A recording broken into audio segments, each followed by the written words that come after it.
Hey there, welcome to Unit 2 Learning Outcome. I can graph linear functions using standard form.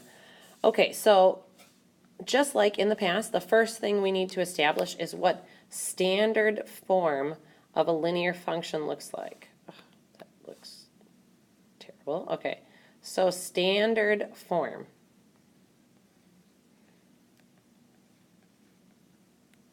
It is when you see ax plus by equals c. Now, this should look familiar to you. We solved literal equations that looked like this. So I know you can manipulate it. I know you could do things with it. Today, we're going to look at graphing it in a form that looks like that. So for example, we see negative 2x plus 6y equals 18. Okay, so back in this form, we see that A, B, and C are all constants.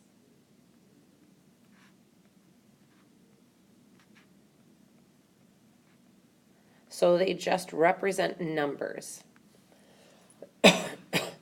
Okay, so now back to our example, negative 2x plus 6y equals 18.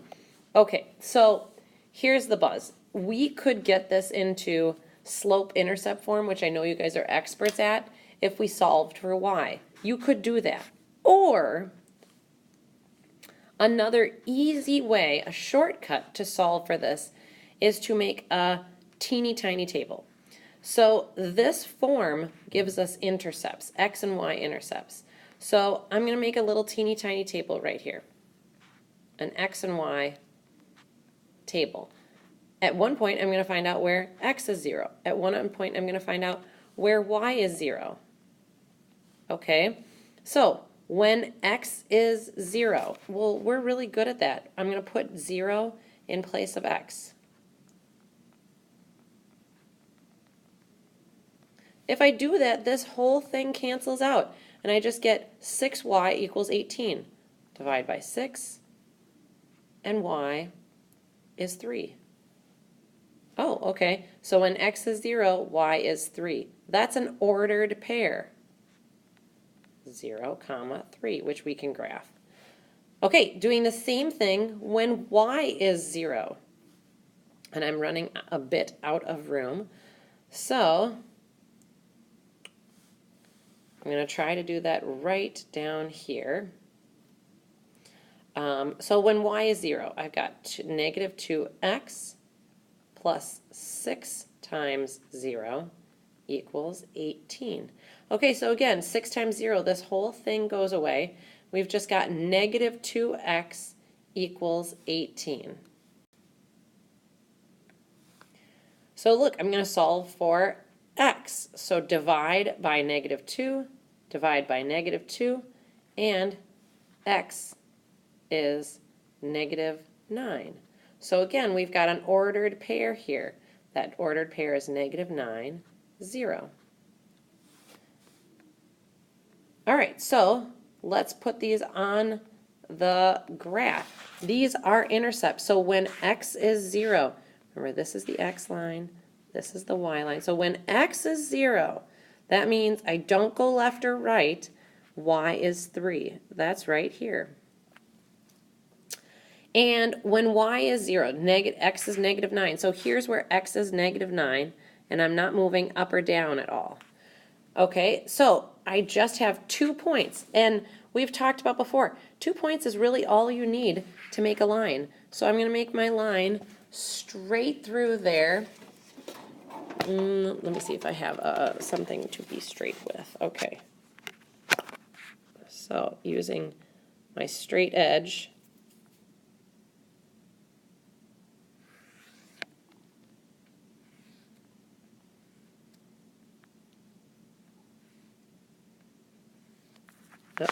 can't use a straight edge.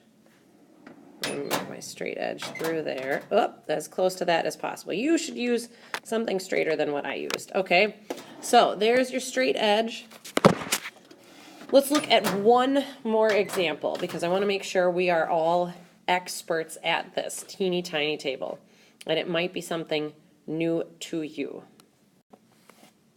All right, so new example, negative 3x minus 2y equals negative 12. Okay, so again, I've got to make that teeny tiny table, and I'll do that right here. An x and y chart. So what happens when x is 0? What happens when y is 0? Doesn't matter which one goes first as long as you do each of those. And then I'm going to show you in class another alternative for this. Okay, so first let's do when x is 0. Well, when x is 0, I have negative 3 times 0 minus 2y equals negative 12. Okay, well, this whole thing goes away, and I'm left with negative 2y. So I'm going to divide by negative 2, and y equals negative 12 divided by negative 2 is 6. Okay, so that goes right here on the table. I'm going to do it in a different color for the next one. So when y is 0, again, a new substitution, minus 2 times 0 equals negative 12. Show that work, show what you're substituting in. That whole thing turns into 0. Divide by negative 3, so x equals 4. So again, here are our intercepts. The y-intercept is 6, the x-intercept is 4. So that just means this is on the y-axis, and this one's on the x-axis. Okay, so let's visualize that. So the y-axis one, here's, again, our y-axis up here.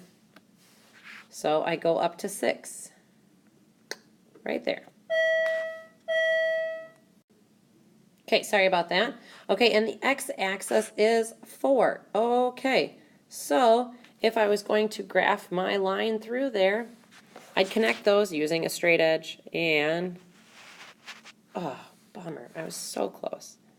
It's going so well. Okay, so there's my line through those. I've got arrows on it. It's going on forever. Okay, bring any questions you have about work that I did to class, and I will see you then.